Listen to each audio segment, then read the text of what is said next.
حضرت حسن بصری رحمۃ اللہ علیہ کے پڑوس میں ایک آتش پرست شمون نامی رہتا تھا۔ وہ ایک بار بیمار پڑ گیا اور قریب المرگ ہو گیا۔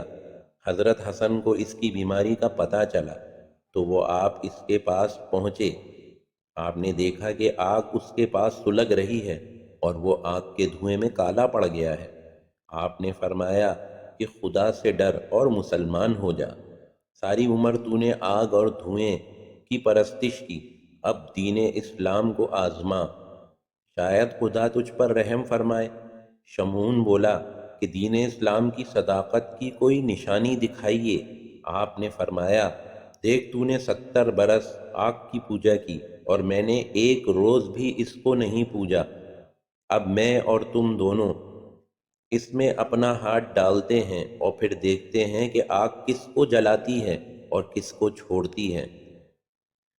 چاہیے تو یہ کہ تو اس کا پجاری ہے، اس لیے وہ تجھے نہ جلائے، اور میں اس کا پجاری نہیں، اس لیے وہ مجھے جلا دے۔ مگر مجھے اپنے اللہ سے امید ہے کہ آگ مجھے ہرگز نہ جلائے گی۔ اگر تم میرے خدا کی قدرت اور اس آگ کی کمزوری کو دیکھنا چاہتے ہو تو لو دیکھ لو۔ یہ کہہ کر آپ نے اپنا ہاتھ جلتی آگ میں ڈال دیا اور دیر تک اس میں ڈالے رکھا۔ شمعون نے دیکھا کہ آپ کا ہاتھ بالکل نہیں جلا۔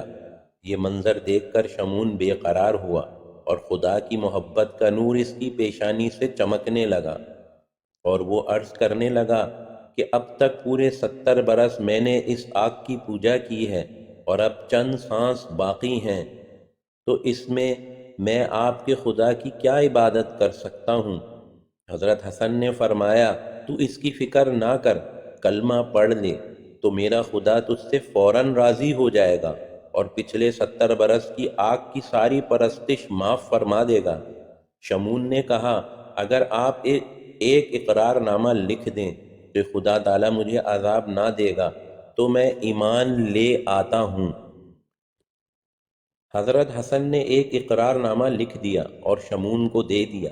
شمعون نے وہ اقرار نامہ لیا اور کلمہ پڑھ کر مسلمان ہو گیا، اور پھر حضرت حسن کو وصیت کی کہ جب میں مر جاؤں تو غسل دینے کے بعد آپ خود مجھے قبر میں اتاریں اور یہ اقرار نامہ میرے ہاتھ میں رکھنا، تاکہ قیامت کے دن میں یہ دکھا کر عذاب سے بچ جاؤں۔ پھر کلمہ شہادت پڑھا اور شمعون مر گیا۔ حضرت حسن نے اس کی وصیت کے مطابق کیا اور بہت سے لوگوں نے اس کی نماز جنازہ پڑھی۔ اس رات حسن بصری مطلق نہ سوئے اور ساری رات نماز پڑھتے رہے اور اپنے دل میں کہتے رہے کہ میں نے کیا کیا؟ میں تو خود اپنی جائیداد پر قدرت نہیں رکھتا، پھر خدا کی ملک پر میں نے کیسے مہر کر دی اور اقرار نامہ لکھوا دیا؟ اسی خیال میں سو گئے تو شمعون کو دیکھا کہ تاج سر پر رکھے اور نورانی لباس پہنے بہشت کے باغوں میں ٹہل رہا ہے۔ حضرت حسن نے دریافت کیا کہ اے شمعون، کیا حال ہے؟ اس نے کہا، آپ کیا پوچھتے ہیں؟ میں حق تعالیٰ نے مجھ پر بڑا فضل فرمایا ہے اور ایک بہت بڑے محل میں اتارا ہے اور اپنا دیدار بھی عطا فرمایا ہے، اور جو مہربانیاں مجھ پر فرمائی ہیں مجھ میں طاقت نہیں کہ بیان کر سکوں۔ اے حسن، اب آپ کے ذمے کچھ بوجھ نہ رہا، آپ کا اقرار نامہ بڑے کام آیا، اب یہ لیجیے اپنا اقرار نامہ، کیونکہ اب اس کی ضرورت نہیں۔ یہ کہہ کر وہ اقرار نامہ اس نے حضرت حسن بصری کو دے دیا۔